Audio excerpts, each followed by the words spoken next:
welcome to the Independent Thinking Online Children's Book Festival Extravaganza. Another session, another great author, something slightly different from some of the storybooks that we've been having, or some of the books for children.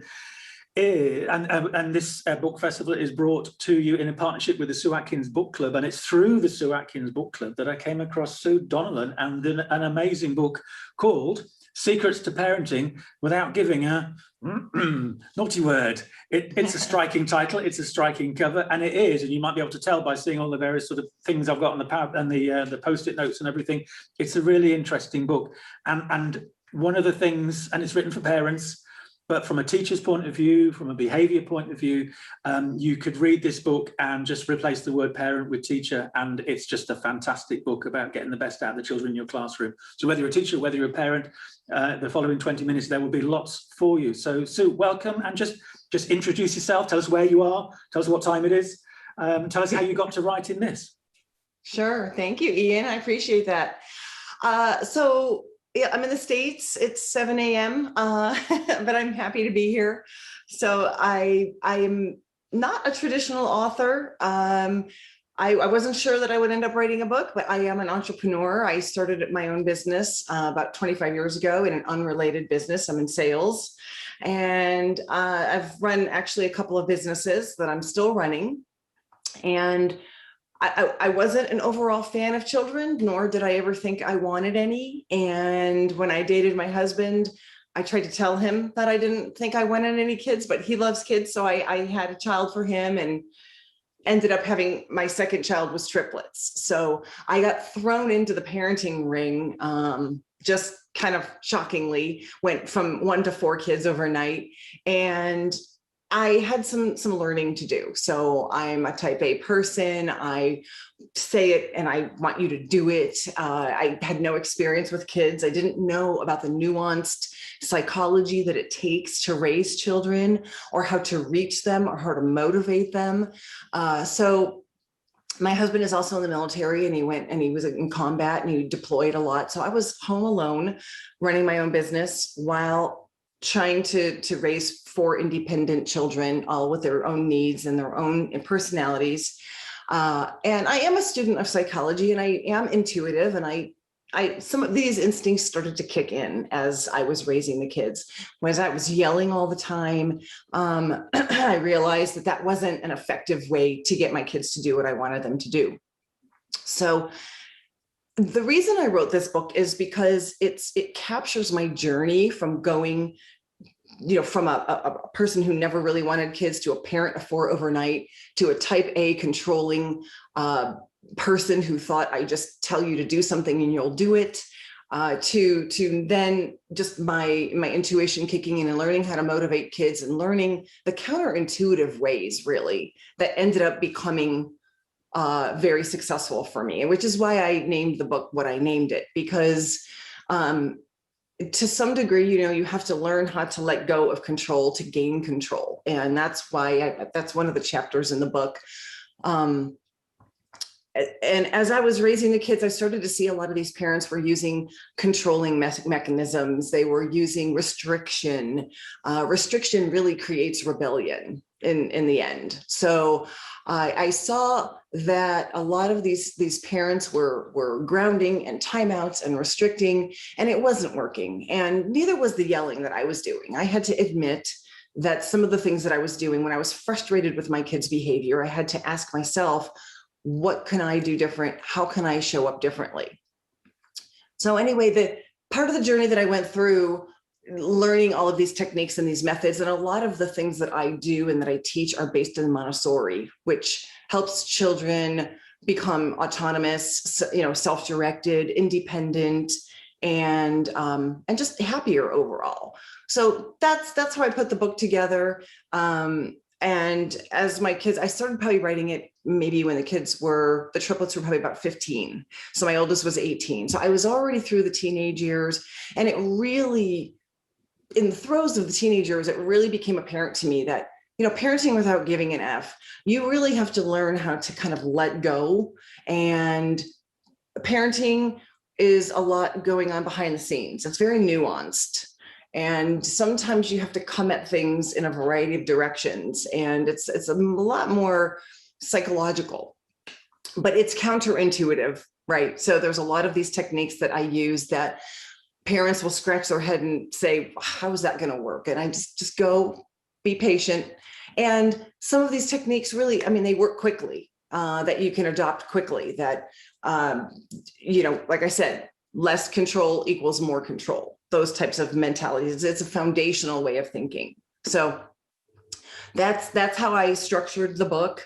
And I did, in the first half, is your relationship with yourself, because the way that we show up for our kids is what's most important. If we change, our children change. We're taught that as parents, if we want to change the child's behavior, we have to fix them. But in reality, what we really need to do is we need to look at ourselves and admit that what we're doing now, like in my case, yelling, isn't working. Mm-hmm. So what does work and what do I do? And so this book will give you, from ages 2 to 20, all the techniques, all the methods, all the little hacks, all the things that you can do in quick techniques and methods that will turn behavior around fairly quickly. Thank you for that. It's everything you've said. If we change the word parent to teacher, is exactly the same sort of work where we're trying to support teachers in helping children behave better in the classroom management. You give, I've said this for years. Independent thinking is 28 years old next year, I think. And for nearly 3 decades, I've been saying you get control by giving control. Teachers can be control freak for all sorts of reasons, but it's counterintuitive. Like you say, you actually, and sometimes your most troublesome children in the class are the ones you have to give the control to most, in order to get them to do the things that you want. And you said about, well, I think of it, if the parent changes, that's what changes the child. Our most successful behavior management book ever is by a guy called Paul Dix. I'm speaking to Ellie, his wife, as part of this festival later on. But his book is called When the Adults Change. It's all about us. Like, what can we do in order to change their behavior? But let's start with us. So I just wanted to sort of highlight that for the listeners and for you as well, how we're all, it's just right at the heart of understanding what's going on in children's brains and working with that, isn't it?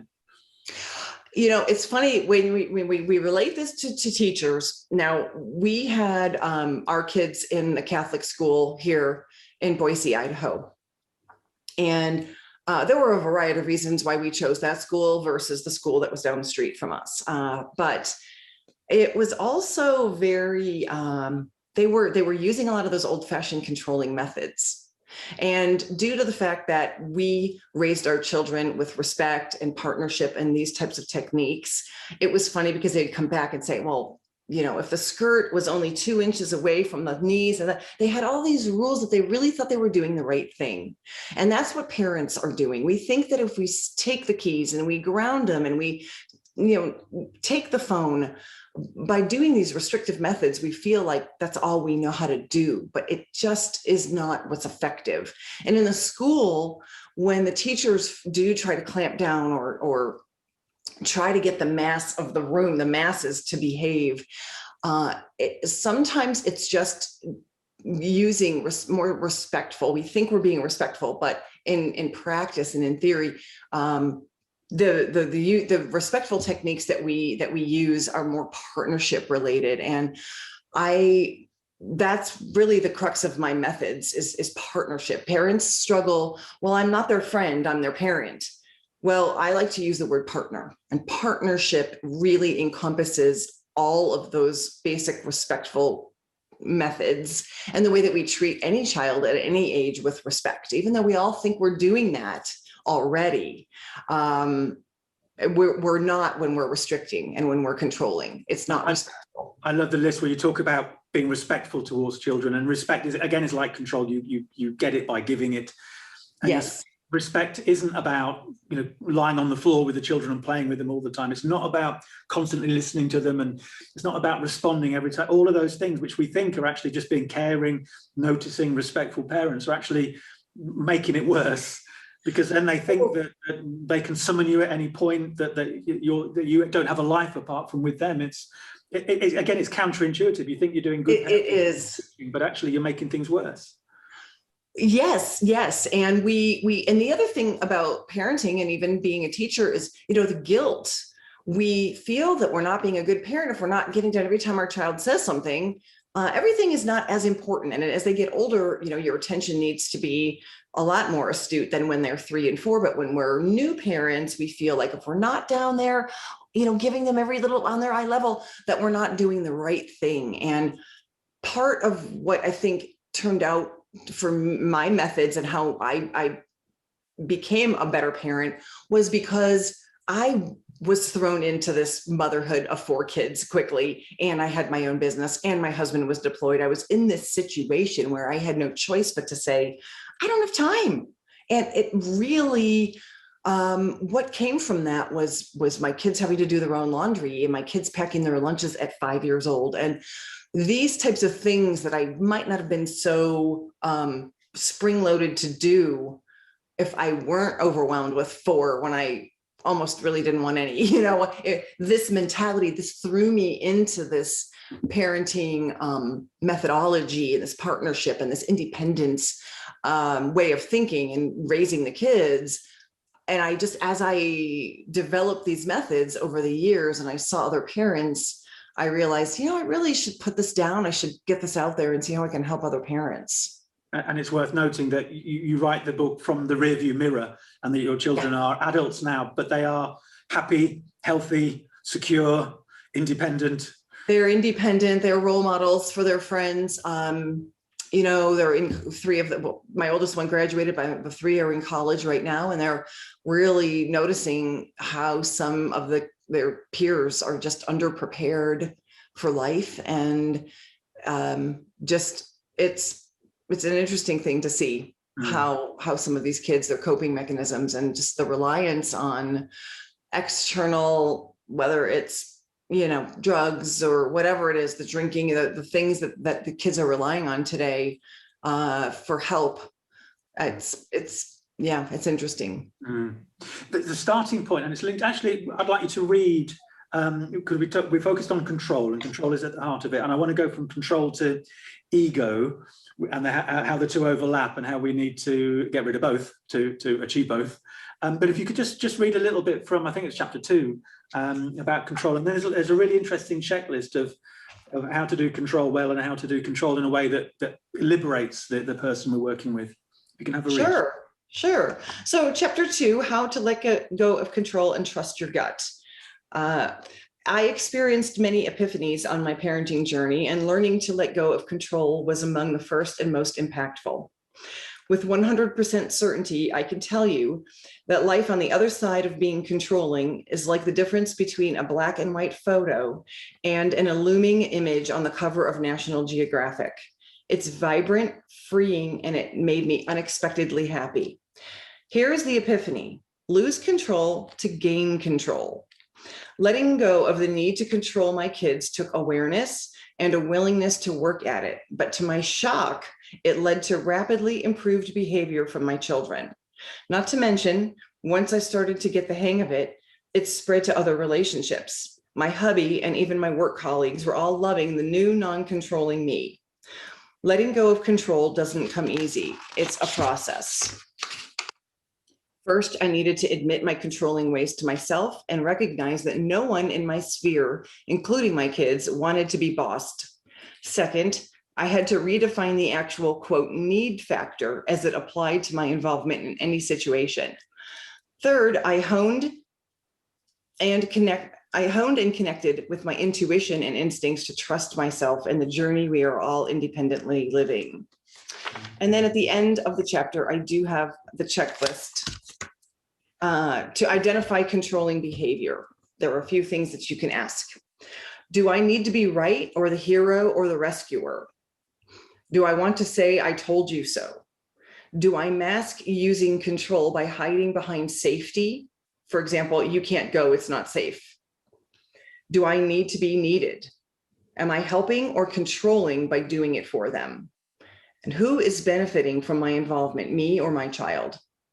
And the other checklist to identify non-controlling behavior is, am I acting as a facilitator? I do not have an agenda other than my child's best interest. I'm providing resources and support. I'm providing a safe environment for them to make choices. I provide structure and consistency.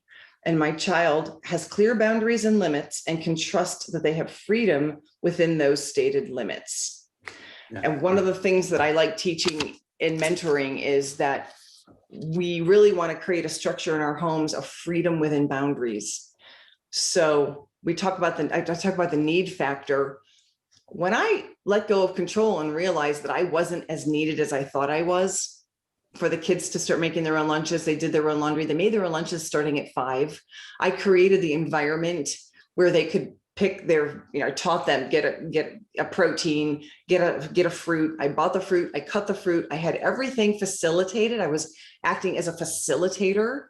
So even in a classroom, how can I facilitate the environment with which they have choices? They don't have to ask me to get something off the high shelf.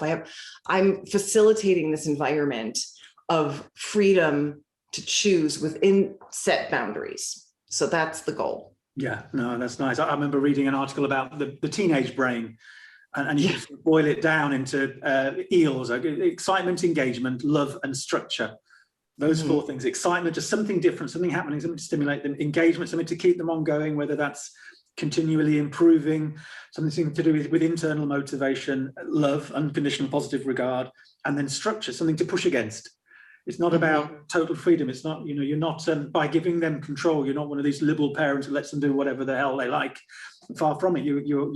There is the structure there, and that comes across really strongly. Something else as well that I really liked, one of your rules linked to, I think it was respect. You know you're winning, say nothing. And that resonates from that list. Sometimes, I hear it in myself as a parent, as a teacher.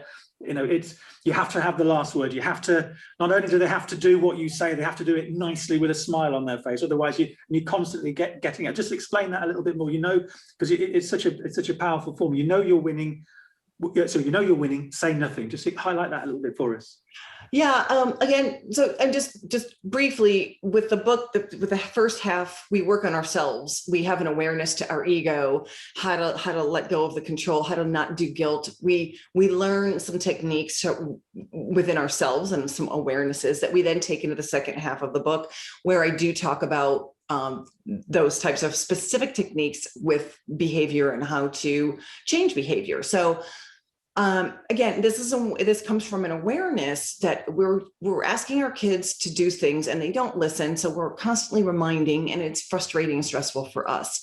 But so in the book, and I do give an example about, say, the dishwasher. We ask our son to empty the dishwasher, and when they get to be 12, 13, 14, they're mumbling under their breath. They don't want to hear it. So he's walking over to the dishwasher. Oh, they ask us to do it. I'm doing everything. I always have to do everything. He's mumbling. Well, stop in that moment and ask yourself, am I winning? Am I already getting him? He's walking to the dishwasher to do the job I asked, but he's mumbling under his breath and he's not happy about it. I don't expect him to be happy about it, but am I winning means stop in that moment, because in that moment we're angry and we're I hate to use the word triggered, but like we're triggered when we hear them yelling or mumbling under the breath that they don't want to do it. And we feel like we have to correct that behavior. We have to correct that mumbling. We think that it's talking back. We can let that go. We don't need to be that involved in that. Big picture, I'm winning. He's doing what I asked. I don't need to parent the mumbling. Same with the mowing the lawn. Our daughter was mowing the lawn. She didn't bag it. So we had to send her back out there, and she's angry that it's taking her twice as long. I expect her to be angry, but she's going back out there to do the job. So knowing I'm winning, and I was winning. Yeah. No, I like that. Again, so relevant for teachers. You're winning. So why then reignite the war? Why then reignite the arguments? Yes. Because they're not doing it in the way that you think they should. Think big picture, and those things you can address later. But at that precise moment, just stop. And yes, we are triggered by you shouldn't think that, you shouldn't be so, that's rude, but just helicopter above it, just a little bit more. I can see that. We're going to run out of time. I told you we could speak for hours about in your book. It's fun. Yeah. What really interested me as well, and I can see this for teachers, is the programmable nature of children. When you start to understand the language and the behaviors, how you can then in a nice way, and you do make sure the caveat is there, do it for good and not for evil. But just right. how programmable children are, and how we can do it. Well, it's funny. I just was mentoring somebody over the weekend about this very subject. And it was the parent was upset because his 5-year-old is hanging out with friends that are entitled, and the parents are very permissive. And his 5-year-old is starting to act bratty, like this entitled little girl.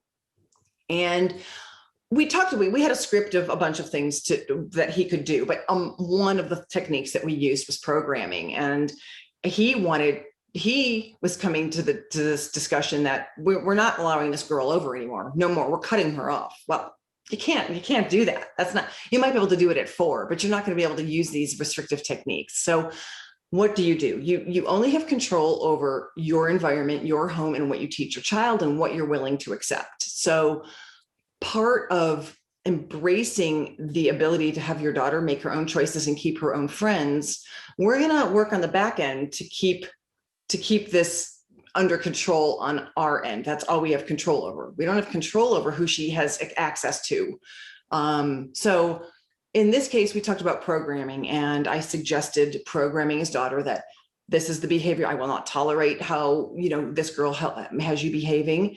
You are a leader. You are a role model. She's not being taught these types of respectful things. So you can go in and teach her how she can behave. And we program her with the behavior we want her to that even if she is being a Me Too type of girl and acting bratty like a friend, you can change that narrative by telling her she's acting, as a leader. And I love how you act. These types of programming things that we can do to turn the situation around. And she then becomes that. She then becomes the leader. She then becomes the person that stops that behavior and says, that's not who I am, or whatever. Those are the things that parents can do to just create an inner narrative with their child rather than restricting the girl from coming over. That's not practical. Oh, I like that. So you're constantly influencing them. They're in a narrative that they've gone to construct, but in a positive way, because we know we're doing it. And parents are doing that to children all the time anyway, but sometimes it's intentional. It's with intent, and with a good intent for their long-term well-being and independence as a human being, as opposed to a quick win, or even creating these narratives that are destructive without us even being aware of it, because we thought we were, you're always this or you're always that. We're actually saying, no, when you do that, that shows real leadership. That's really powerful. Yes. Leadership. It's funny. As I was writing the book, because I'm business minded, and I have my own business and sales and marketing, and there were a couple of times writing the book, I thought, should I be tying this more to a leadership? And then I just thought, no, I'm not. I decided not to go that route, but I did talk leadership in the last chapter about punishment is pointless. I did get there, but we are very much leaders as parents. That's what we are. And as teachers, we are taking on a leadership role. And there are some strategies that, I do talk about that help you, just quick little ideas that can turn a situation. Mm. I like that. Punishment is pointless. Did you say that? Was that one of the? That's my last chapter. Yes. Okay. Yeah. On that bombshell. On that note, if you want to find out more about that, read Sue's brilliant book. So, how can people get wherever they might be seeing this? Probably in the UK, but globally as well. How can they get hold of the book? How can they get hold of you? Yep, the book is available on Amazon in the UK. I'm on Ingram Spark. I mean, if the school wanted to buy, bigger copies, I'm on Ingram Spark, which is a big distributor. I'm on Barnes and Noble. I'm available across all platforms, Kobo. So individual books on Amazon, and my website is askmomparenting.com. And on the website, I can sign up. I do offer 20 free minutes as a consult to try to get to see if this is a fit. So 20 free minutes are available to them. And just, any mentoring, signing up on my website. I do have some free downloads, that type of thing. I'm working on some courses. Right. That's nice. And the free mentoring, that can be even at 7 o'clock in the morning, your time. I like that. I'm so energized by this content, and I love helping. So yeah, you're right. I will get up at the crack of dawn if that's what it takes. Okay, and as a parent of triplets and as well as their amazing brother, you're getting up in the middle of the night is second nature to you, I'm sure. Well, not really anymore. Thank God those days are over. Okay, so thank you very much. Thank you. Thank you, Ian. It was fun. Thank you.